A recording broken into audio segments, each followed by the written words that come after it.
Hey you guys, it's Kyle from Markham Reptiles, and today I'm going to teach you how to set up a nice cheap quarantine enclosure for one of your new arrivals.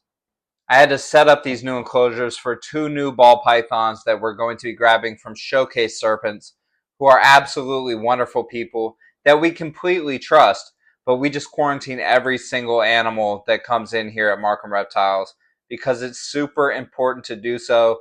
Stay tuned because we're going to have a video soon with Showcase Serpents. Sebastian and Adam are completely awesome. Big shout outs to them. So definitely stay tuned and keep a lookout for that video so you can see what cool snakes we're picking up to add into our breeding. But yes, your first material right here is actually going to be this Sterilite tub with a nice secure lid.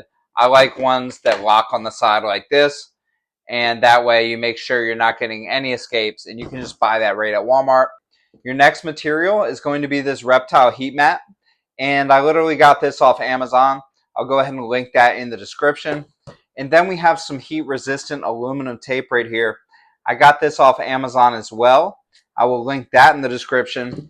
And we have a thermostat right here. This thermostat is like $18 or something like that on Amazon, and it does work very well. I'll go ahead and link that in the description as well. All right, you guys, so really your first step would be drilling air holes around this, but I already drilled those, as you can see, so we'll spare you that part. The next step after that is going to be to actually apply the heat mat. So we're not going to put it on the inside, we're going to put it on the outside right here on the bottom.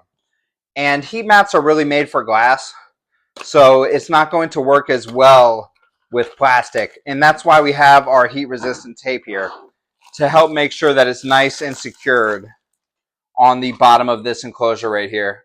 So this heat mat is actually one where you actually have to apply the sticky part yourself. It just comes like this, and you apply the sticky part right here. And I'm not going to lie, I bought this one because of the price.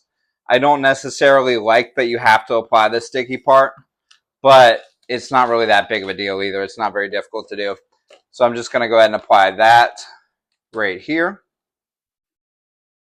I'm trying to make it nice and even on the mat here. Boom, I did that. And then you just rip the other side of it off.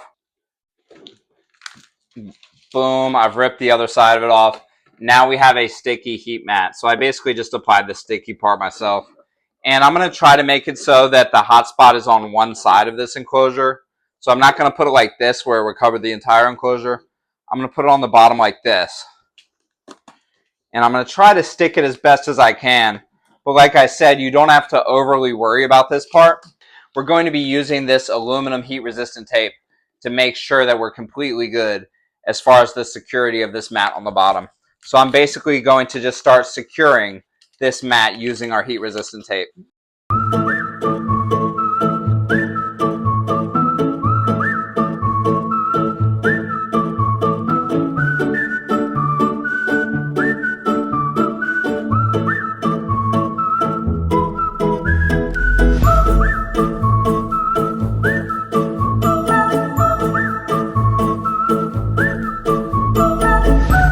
Alright you guys, so as you can see, the heat mat is nice and secured using this heat resistant aluminum tape. So we have our hotspot set up, and now all we have to do is control that hotspot using our thermostat. So we're basically going to plug this into the thermostat, and we're just going to place the probe on the inside on top of this heat mat right here. You're going to run this wire, which is the probe. This measures the temperature. You're going to put it through one of the holes that you drilled, and you're going to lead it directly on top of that heat mat, like I said. And this is the nice suction cup that comes with this probe. And we're going to put this right here on the bottom, right where the hot spot is. So you want to put this really on the hottest possible spot. I'm going to put it right in the middle of the heat mat. And boom. Now all I have to do is plug it in and set my temperature, which I'll actually go ahead and show you how to do as well. All right, you guys. So I'm not sure if the numbers are backwards here, but it is at 80.7. That is the temperature. And this is on, so it's telling the heat pad to heat up. And this is on, so that means that there's power to the thermostat. I'm going to go ahead and just hold set. And then it's going to start flashing. Now that it's flashing, I can set my temperature. I'm going to move it up to 88. And then I'm going to just click set again. I like 88 for ball pythons. I really don't keep them at 90. and boom, it's all set. So it's going to heat until it's 88, and this is all set. Because I put the temperature probe through a hole in the side, I can just put the lid right back on, and my quarantine enclosure is done. Nice and easy, all finished, all set up. All I have to do is put in paper towels and a water bowl, and this will be ready for one of our brand new male ball pythons that we're getting from Showcase Serpents. And that's pretty easy, you guys. We actually put this in an old egg box that we hatched some babies out of, so just to put an extra bit of good luck on it, you know, for those males, because we hope to breed them in the future. But that's it, you guys. Nice and easy quarantine setup. All the materials are linked in the description below.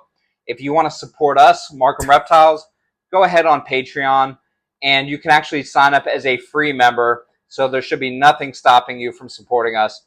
Go ahead on Patreon, sign up as a free member, and definitely help support us on there. I'm wearing a US ARC shirt today. Go ahead and support US ARC. US ARC fights for our rights to keep our reptiles. They do not sponsor me. I just think that they're an awesome organization. Definitely check them out. Their link is in the description. Comment and let me know if you guys found this video helpful. I really hope that this video helped you a lot. Quarantine is super important for multiple reasons, you guys.